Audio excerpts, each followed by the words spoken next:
O presidente Michel Temer MDB caminha lentamente após descer apenas um andar por um elevador privativo no Palácio do Itamaraty. Dirige-se a um grupo de jornalistas e faz um pronunciamento de pouco mais de 2 minutos sobre o encontro que acabara de ter com outros presidentes do Mercosul. Em outros momentos, seus passos seriam mais céleres e ele caminharia pela escada em curva, sem ajuda de auxiliares, como já o fez tantas vezes. Uma sonda urinária que utiliza por 3 semanas devido a 2 intervenções cirúrgicas limitou levemente seus movimentos.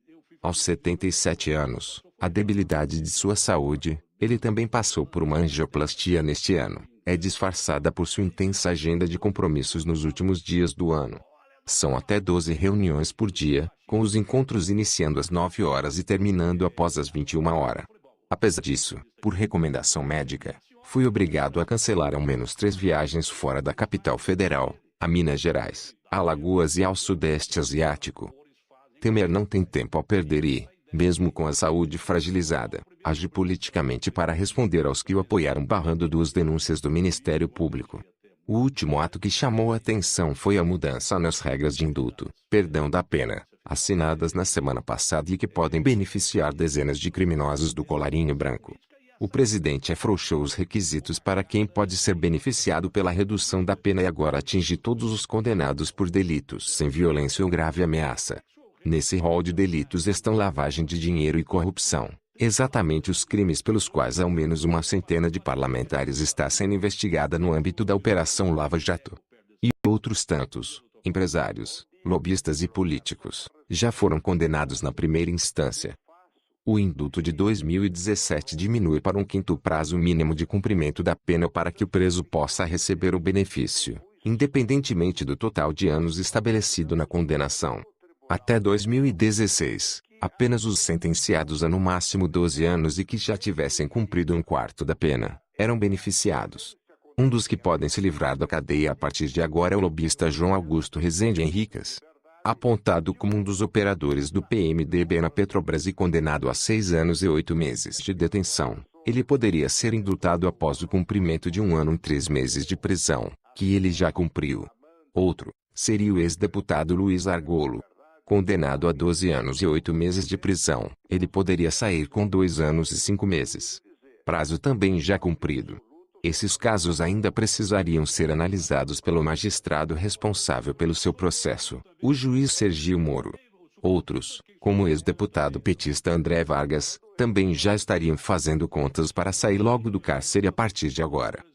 Se as regras desse indulto permanecerem nos próximos anos, uma outra figura que pode se beneficiar será Eduardo Cunha, o ex-presidente da Câmara, filiado ao MDB, e que impulsionou o impeachment de Dilma Rousseff PT. Pela regra assinada por Temer, Cunha poderia deixar a prisão em junho de 2019, desde que não seja condenado por nenhum outro delito. Atualmente, ele cumpre pena em regime fechado em Curitiba, após ser condenado a 14 anos e 6 meses de prisão, em segunda instância, pelos crimes de lavagem de dinheiro, corrupção e evasão de divisas. Ainda no campo das hipóteses, o ex-presidente Luiz Inácio Lula da Silva PT também poderia ser beneficiado. Condenado na primeira instância a 9 anos e 6 meses de prisão por corrupção e lavagem de dinheiro no caso do triplex do Guarujá, o petista teria de cumprir cerca de 1 ano e 10 meses para poder ser perdoado. Os 2 casos, contudo, ainda dependeriam de uma análise do juiz responsável por cada sentença. O assunto gerou revolta entre integrantes da Força Tarefa de Curitiba. Para que acordo de colaboração premiada, o presidente Temer resolve o problema do corrupto. Em 1/5 da pena, está perdoado. Melhor do que qualquer acordo da Lava Jato. Liquidação. Disse em seu perfil no Facebook o coordenador da Lava Jato no Ministério Público Federal no Paraná, o procurador Deltan Dallagnol. O procurador ainda reclama que acordos como o da Odebrecht seriam impossíveis de ocorrer caso essas regras do indulto estivessem válidas antes dos executivos da empreiteira assinarem o acordo. Em nota, a organização não governamental Transparência Internacional também criticou a medida e disse que ela causa profunda preocupação, uma vez que facilita a sobremaneira a concessão de perdão total da pena a condenados por crime de corrupção. Em novembro, a força-tarefa da Lava Jato havia se manifestado oficialmente contra uma extensão dos benefícios do indulto para os corruptos e os que lavaram dinheiro. Suas críticas até foram ouvidas pelo Conselho Nacional de Política Penitenciária, que foi contrário a essa ampliação da benesse. Mas não foram aceitas pelo presidente, que, dessa maneira, acaba vinculando sua imagem a grupos corruptos, como os que agiram na Petrobras. Assim, enquanto os brasileiros cobram para que os crimes contra o erário público sejam punidos com rigor, o presidente estaria abrandando as penas que começaram a ser aplicadas recentemente, levando políticos e empresários para a cadeia. O ministro da Justiça, Torquato Jardim, deu o tom da decisão presidencial, uma posição política, que reflete uma visão mais liberal do direito penal. Não é fácil explicar à opinião pública num momento político em que dezenas de personalidades ou já foram condenadas ou estão sendo investigadas. Compreendo muito bem que o senso de justiça do cidadão comum fica um pouco abalado. Talvez seja teoria demais para explicar, disse Jardim em uma entrevista coletiva de última hora no dia 23. Mas nem todos veem com maus olhos a revisão do indulto. Ex-membro do Ministério Público em São Paulo, o advogado Roberto Tardelli, que é um crítico de Temer, diz que as reclamações dos procuradores são sem sentido. Antes as regras do indulto eram mais amplas. Até crimes contra a vida eram atingidos. Agora, o Ministério Público quer tomar conta de todo o processo penal, até do cumprimento das penas. Quer ser o acusador e o juiz, ponderou. Força política. A nova medida do presidente revela que Temer chega ao final de 2017 fortalecido politicamente, e com menos contestação do que deveria ter alguém que está mal visto entre a opinião pública. Ainda que tenha enfrentado uma redução de sua base de apoio em quase 100 deputados, tinha 400 apoiadores, agora ronda os 300, e que seja o presidente mais impopular da história, ao ponto de ele mesmo fazer troça de seus índices. A nossa popularidade aumentou 100%, foi de 3% para 6%, mas aumentar isso não é fácil, afirmou aos risos durante o café da manhã com jornalistas no dia 22.